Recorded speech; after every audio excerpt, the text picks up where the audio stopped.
suddenly I was actually in an environment that was full of queer people, was full of queerness, and I was able to maybe lay some of those ghosts to rest.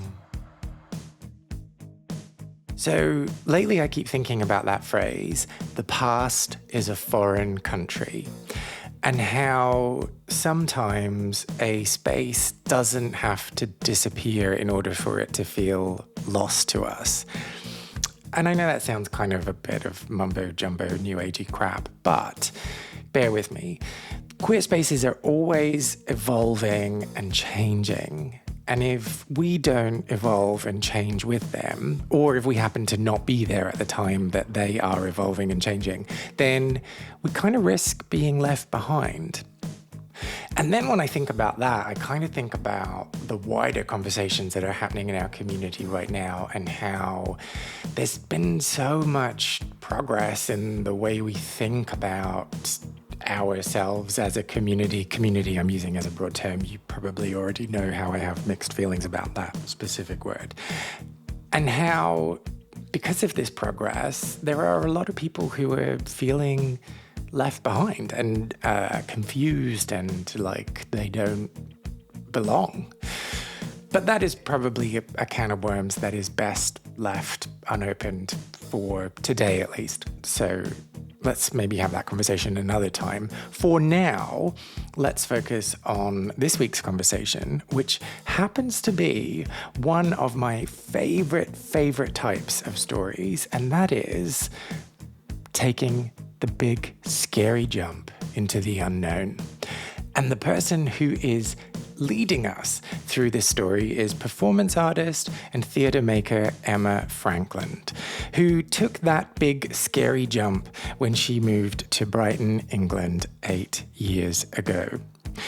In our chat, we talk all about living on a boat, the visibility of Brighton's trans community and how important that was to Emma and still is to Emma, and finding community and solace at the Marlborough, a theatre/performance space which still exists as a queer space, but has had a change of name and a fresh lick of paint since Emma's glory days there. And so it feels lost. It feels lost to her. But Emma can tell you more about that, so I will let her fill you in. I'm Kay Anderson, and this is Lost Spaces, the podcast that celebrates queer experiences through the lens of queer spaces that no longer exist, exploring what they meant and how they shaped us. Shall we get into it?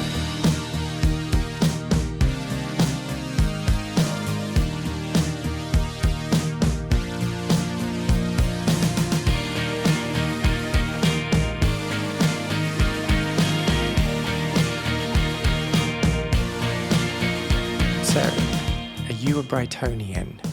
No. Although I guess I've been here 8 years at this point.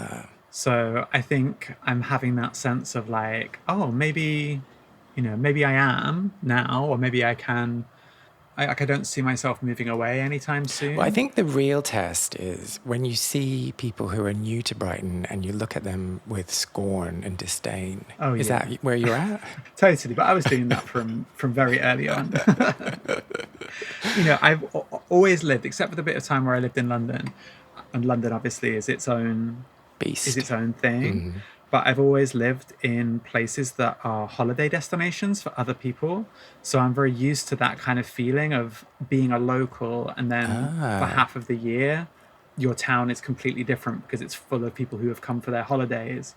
And part of that is you feel pride because you're like, yeah, you come on holidays to the place where I live.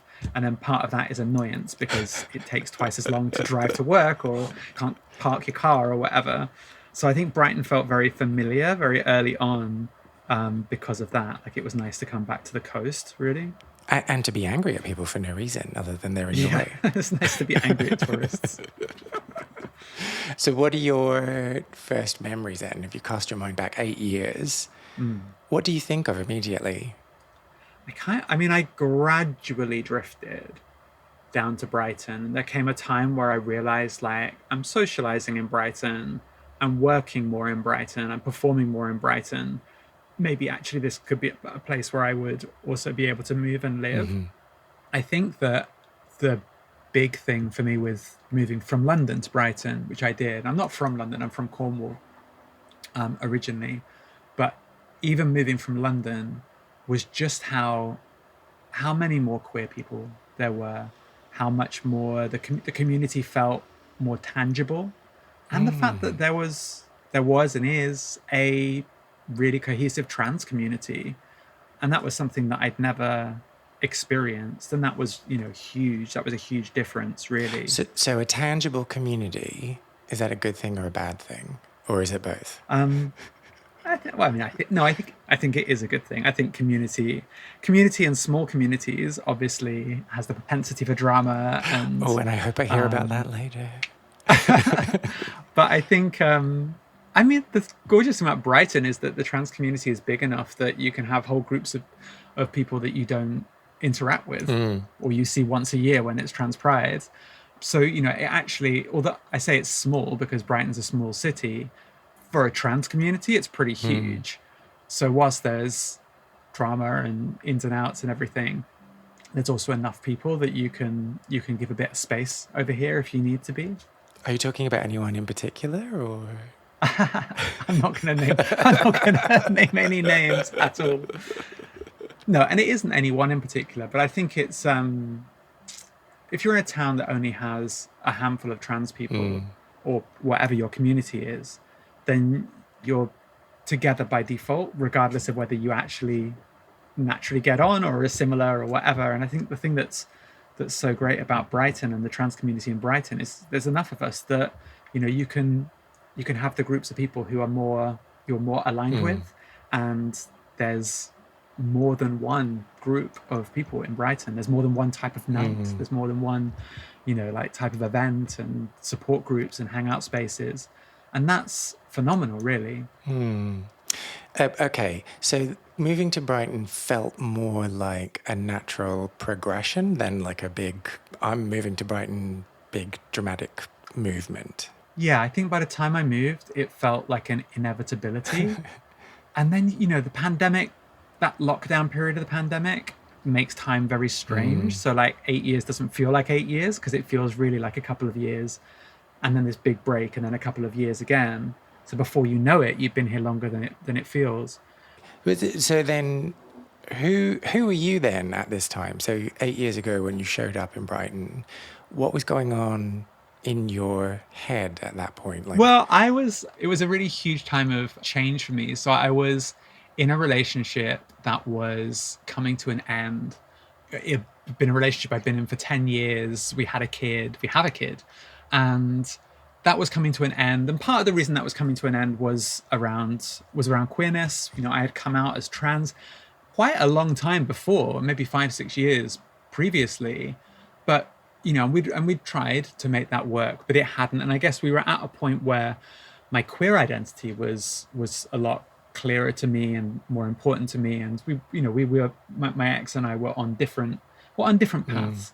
And I guess so, knowing that we were going to break up, Brighton actually was a good move for both of us, which was quite remarkable. I mean, my ex is not part of the queer community, but had a lot of ties to Brighton anyway.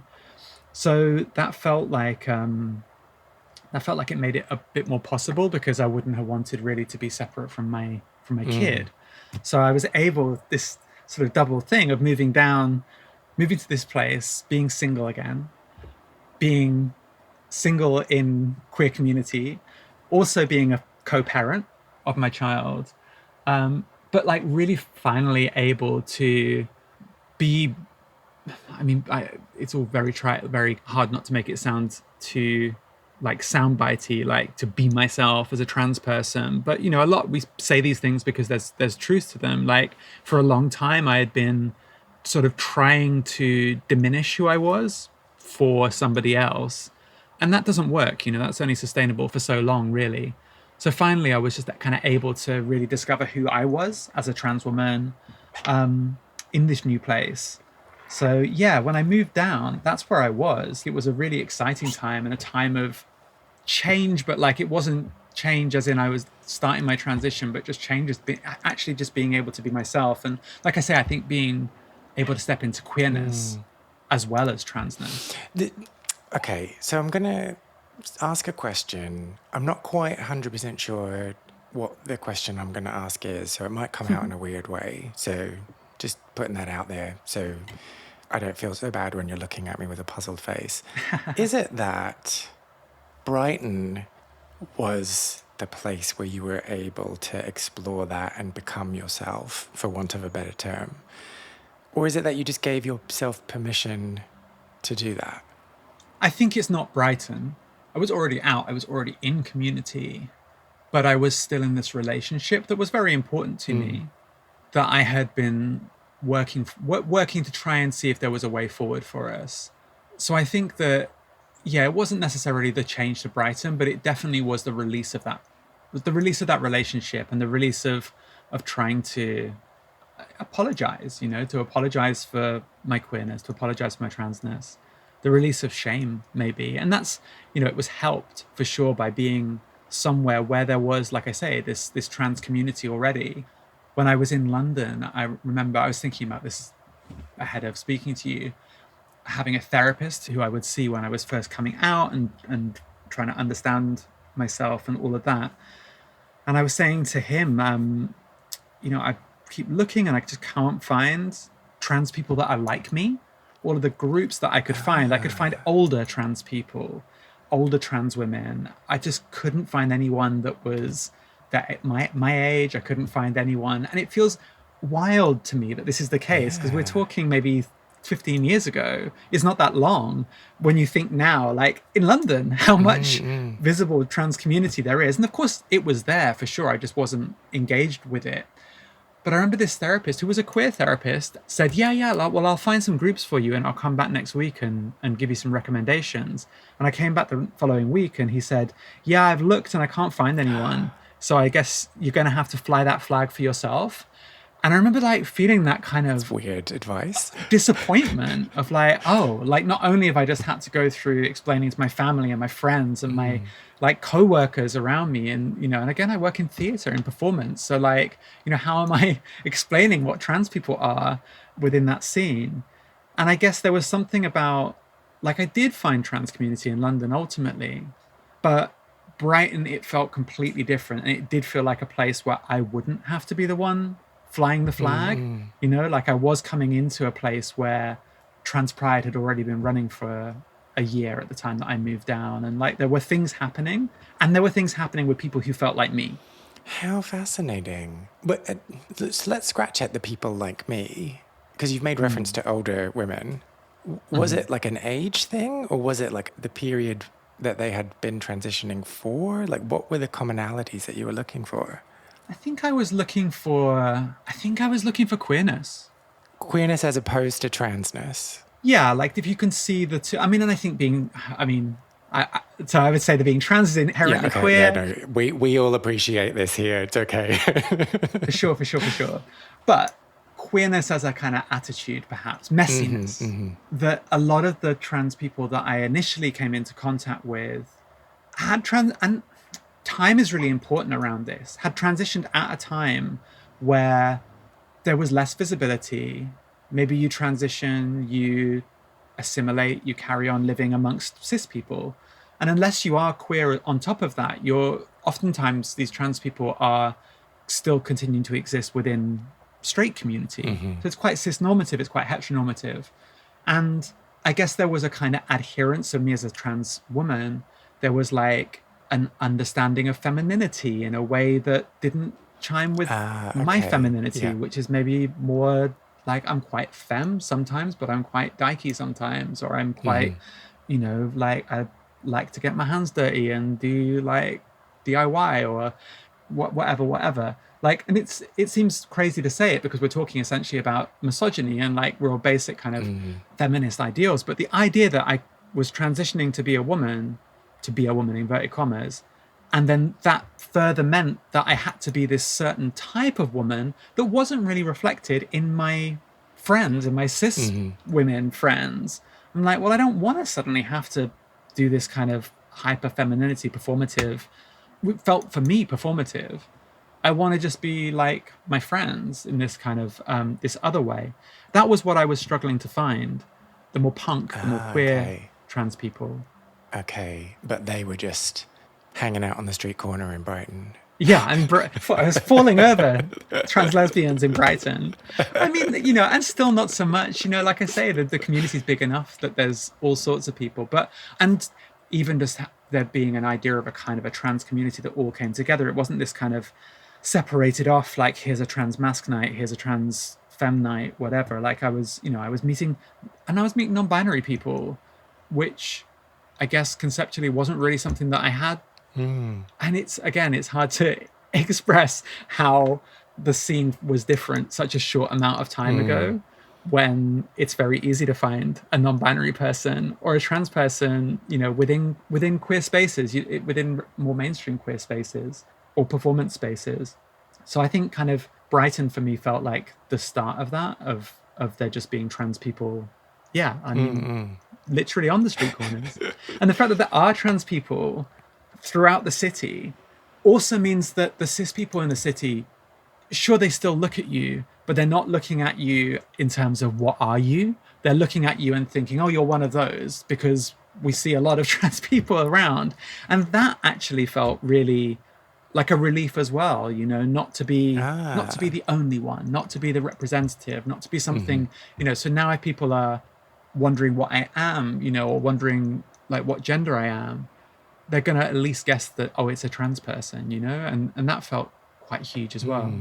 Oh, so what's the difference in those two looks? Which two look? You're trying to lead me into trouble. I know you are. No.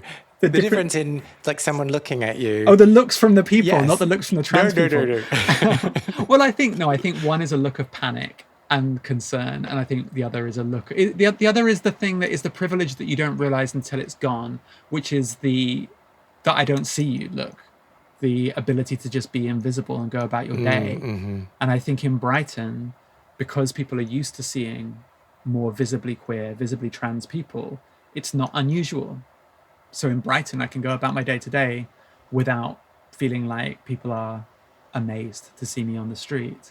And it's always a shock to go home to Cornwall, to step outside of that and be reminded that isn't the case in a lot of places.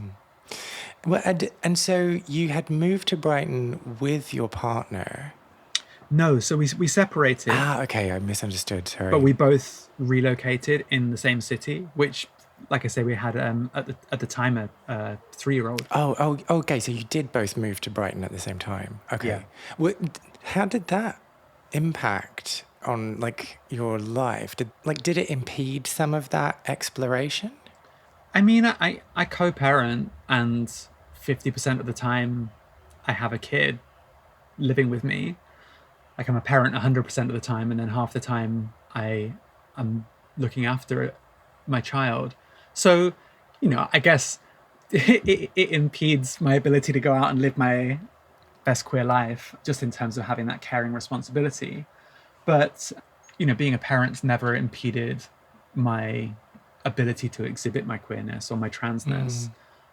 Yeah, and the question was it. probably not so much around parenting and more around just being in the same city as your ex. No, because I think we were existing in very different spheres.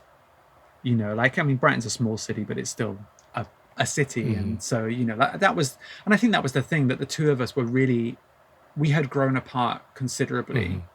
And moving to Brighton allowed us to both, she's been able to go off and find her people, and I was able to go off and find my people. And the Venn diagram of us crossing over became our child and nothing else, really. So yeah, no, that was fine. I think, a thing that impacted me was trying to find accommodation as a parent, in a new town. That was very challenging because I wasn't able to find house shares of course, that wanted to live with a 3-year-old. So, that was a big shock. And so, like, a lot of the queer community who, otherwise maybe I would have found myself living in a room in a flat with peers, that didn't happen, which I guess is like, brought me to the venue that I mentioned to you. And and then ultimately onto the boat Oh, okay. because that was an affordable way to live. Ah, okay. So let's talk about the space then that we're here to talk about. So the Marlborough. What are your first memories of the space? Well, my first memory of the space was encountering it 10 years previously when I'd performed there. I'd done a stand-up night there, but that was outside of Queerness, and that was a long time before.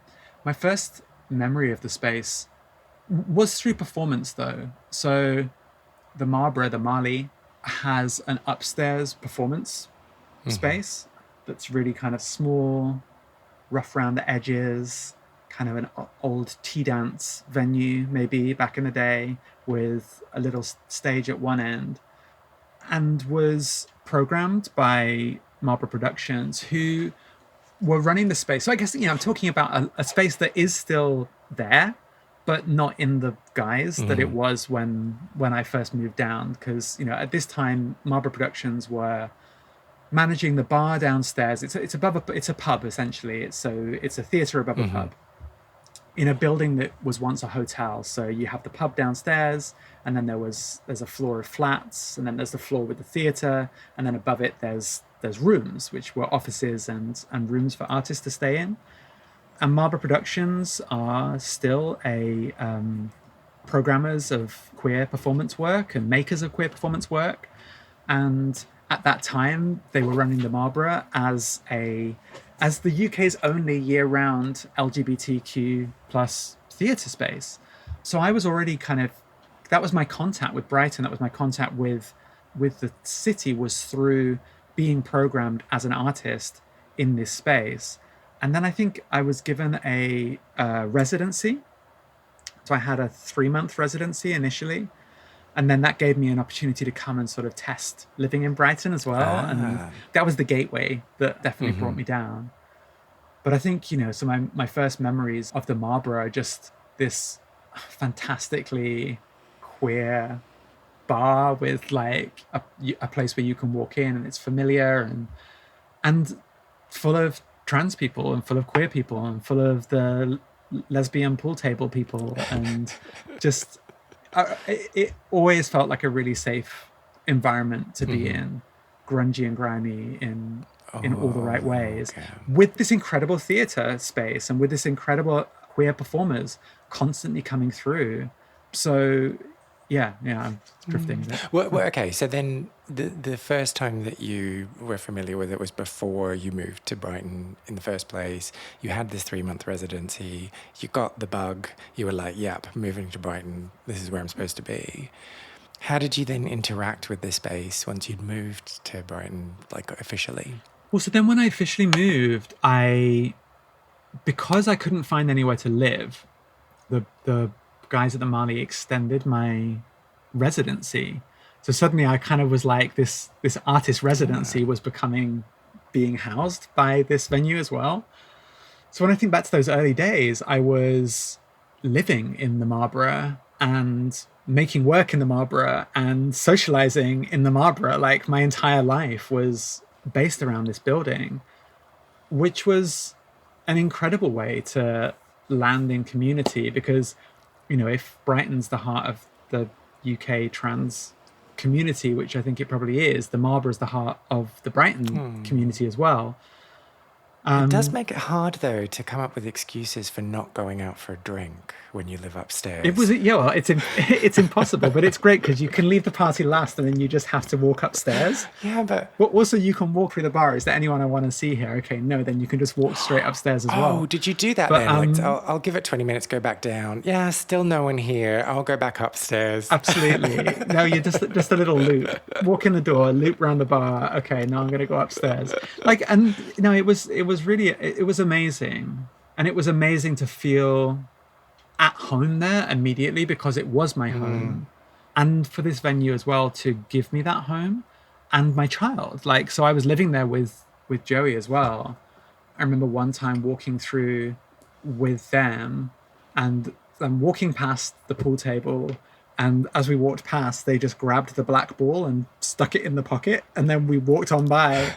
And the fact that they felt at home in this queer bar as well was really gorgeous. I'm going to challenge something that you've just said. And I scribbled it down, might not have captured the exact words, but you said, I was at home because it was my home. And the challenge that I'm going to make is there are plenty of places I've lived that have been my home that I haven't felt at home in. And so I feel like there's more to it than that. And I want to ask you what ingredients you think made it feel like home. I mean, it's absolutely the people, right? So the people who were running the venue at that time, David and Tarek, Abby, and the broader community, like I say, everyone who was working on the bar, the people who were coming through. But, really particularly, I think David and Tarek being so welcoming and so generous, and so really kind of quickly, I guess, kind of clicking with them and feeling, I don't know, when you're kind of waking up and you're making breakfast together with people, like it definitely. And I think, like if you remember that I'm coming from having been for a long time coming out, being queer, being trans, but not really being in community because I was still in this relationship. So whatever I was doing, I was coming home to a space that was not safe and was not affirming of my identity, was not celebrating of my identity, where it felt at times like to be myself, to live as myself, was impacting negatively somebody else. And suddenly, for the first time in my life, here was a place that wasn't the case, that I wasn't even being celebrated, Again, it just kind of comes down to like, I was just existing and I could wear what I wanted and I could not feel that just by existing, I was harming somebody. That was a huge, huge change for me. And to be able to do that in this environment was really beautiful. And also being an environment that was challenging and supporting me creatively as well. So I was able to also be making work around that spoke to that. I mean, and living this life where I was, socializing downstairs, working in the theater, sleeping upstairs, hearing maybe I wouldn't go to the drag night, but I'd hear the drag night pounding through the floor, and you'd be in your pajamas and think, shall I go down? Maybe I'll go down and just catch the end of it.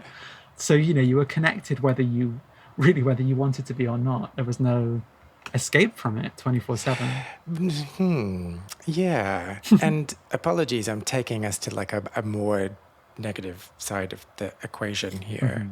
But that can become a bit intense, right? Like that can be quite a lot. But I think I was I was ready for it and I was embracing of it. And I mean, I lived there, I think all told, I lived there. I think I did the 3 months residency and then I went back to London. Then I came back and I lived there for 6 months. And that's an intense amount of time. But I really needed it. And you were ready to soak that up because it was right time. Yeah, I was so ready for it. In a new city, you needed to make those connections. In a new city, to be single, to be myself, to be, and all of the fears that I had as a trans person of, I'm too old, I've left it too late. This is great that I can be myself now, but, like I say, being in spaces where people felt very different to me, like thinking, okay, well, maybe I'm always going to just be the token trans woman, or I'm going to be someone who's, it's going to be hard to find love, or it's going to be, all of the things that I had in my head. Suddenly I was actually in an environment that was full of queer people, was full of queerness. And I was able to, maybe lay some of those ghosts to rest. So what was it like then moving out at the end of that 6 months? I think that was scary. And then like another artist came in after me and I remember having that feeling of like, oh, in my room. So it was a bit scary, but I mean, then the scary thing was because it was so hard to find anywhere to live. And suddenly I have a kid and I'm in the city that I want to live in. And it's, Brighton's fucked. It's as expensive as London. And I had a van. So we spent the summer living in a van. And that was fine in the summer. And it was coming to the end of the summer. And at some point I was like, I think I'm going to have to... Well, no, actually a friend said, look, you've got to go speak to the council and, tell them you're trans. Tell them you're a single parent. They'll house you. And I remember having a very scary conversation in the housing office, sitting there with my kid, where the person asked where we were living. And I said, oh, we're living in a van. And the demeanor in the room changing immediately. And suddenly, suddenly she was concerned. She was like, I'm going to go out the room. I'm going to go and get my supervisor in. And I was trying to explain, like, no, it's been the summer. You know, we've been camping. Like, this is, if I was coming in here and telling you I've been on a bougie holiday, you'd be delighted at how wonderful it was to live in a van. But suddenly thinking, I think I maybe have fucked this up and I've given too much information. And it feels very vulnerable to be a trans parent and in this new shared custody, but nothing's written down. Like, you know, I'm trusting that my partner's going to honor what we've agreed to, which they always have. So we walked out of the office and didn't walk back. And so I was like, okay, there's no help. There's no help coming from there. I can't afford to rent anywhere. And I was down to the last day that we were able to stay on the campsite that we were staying in. This is more about my housing situation rather than queer spaces. But I think it's an important part of your story, though. I was looking on Gumtree and there was an advert for a boat and it was shockingly cheap. And I remember being like, that doesn't seem right. Going to view it and the person was like, yeah, you can live here. It's fine. And it was, you know, the boat was not as delightful as it is now because I've done an awful lot of work on it over the last 8 years. Like it was, I can't express enough how it was a shed on a boat. It's very, very small. It didn't have any water. It didn't have any toilet. It didn't have any electricity. But I didn't have a lot of choice. So I was able to use some money from a project and buy it. And I thought, well, if we survive for a couple of months, then that will get us through because it was cheaper than renting. And then immediately I bought it. The person whose land it was came and told me that we couldn't live there. And so I've been lied to. And so then we squatted it, I guess, for the next few months, like pretending we weren't living there, but sneaking on. I would sneak on after dark. I would go and party in Brighton. And then I would get a bus back to the boat and sneak on, sometimes with my kids, sometimes by myself, and sleep in this freezing shed. But it was worth it. And I made it through that first winter. And then happily the year after I was able to find a mooring slot, which is where we've been ever since. And we are allowed to be here. And we've been able to hook up and no sneaking around with electricity and water and everything. So it's been amazing. And I, you know, having, I guess, experienced that housing precarity, like really don't take for granted the fact that that situation has felt very secure.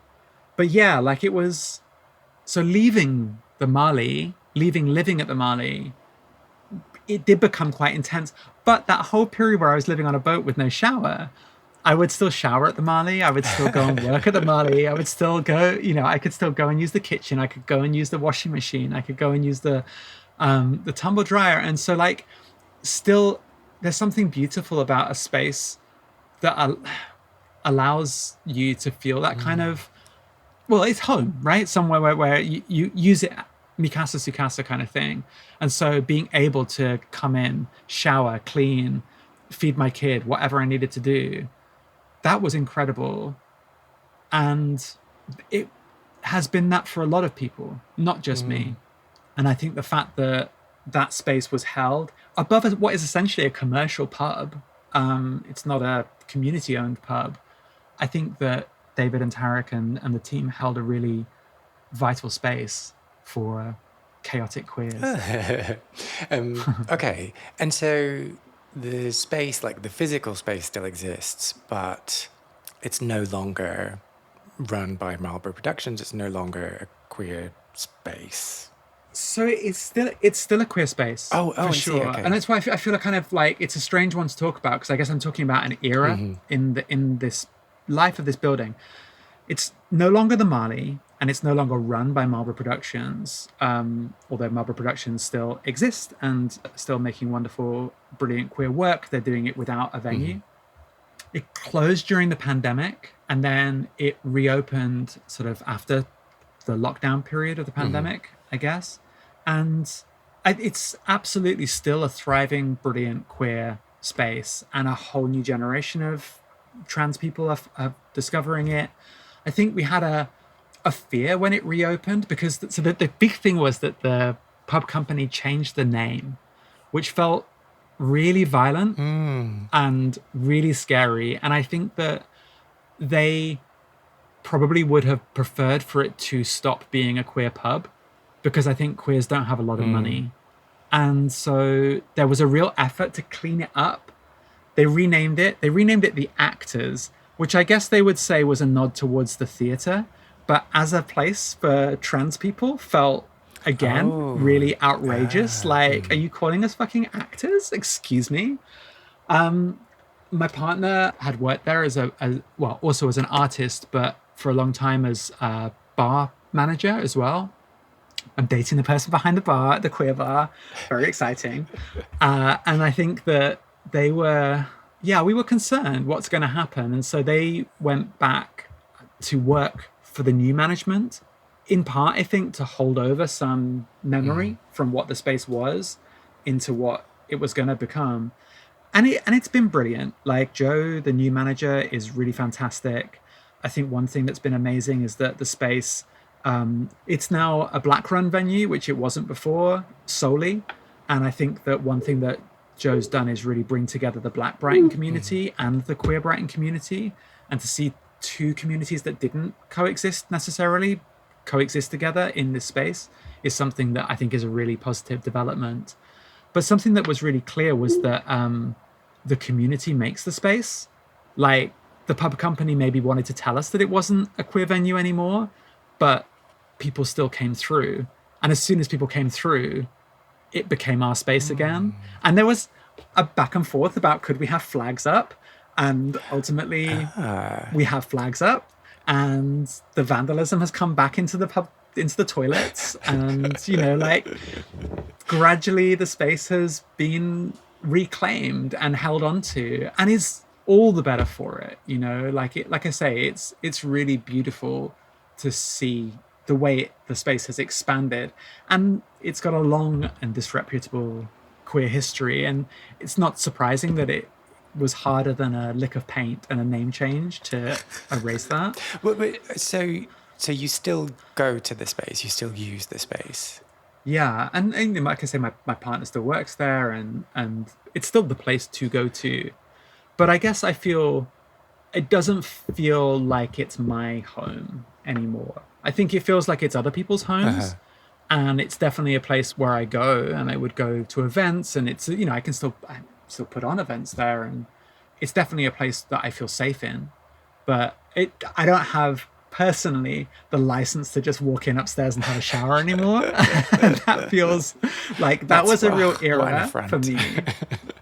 Yeah, and just to to be able to walk in and say, look, can I have anywhere you can have the keys to, I think, that felt really special. Those days of drinking there, working there, partying there, performing there, sleeping there, that was a really total experience. So when you look back on it then, when you think about it, when it was the Marley, what do you think that space taught you about yourself? What did it teach me about myself? I mean, I changed my pronouns there. I changed my name there. I think it taught me that I'm a valuable, loved member of a community. It taught me that I'm sexy. It taught me that I'm real. It taught me that. And it showed me how brilliant and beautiful the queer and the trans community are as well. To really having gone from, you're going to have to fly that flag for yourself, having grown up in a place where there was very little queerness around, it showed me that we are everywhere, and that we are in abundance. And it showed me that could be very easy as well. That's us for another week. If you love this chat, then why not go and give Emma some love on socials? As always, I will share all the website, social media links in the show notes for this episode, but very quickly, she can be found on Instagram at notyetaRobot. Go and tell her that I sent you. Whilst you're at it, I can be found on TikTok and Instagram as Lost Spaces Pod, and I always share clips from the episodes so you get to see what the guests actually look like and my puzzled face in my ramshackle living room. Right, hope you have a great day. Rest of day, start of day. What time do you listen to this show? I'd be really curious to find out. Anyway, whatever time you listen to this, I hope the rest of your day is fantastic, and I will see you here next Wednesday.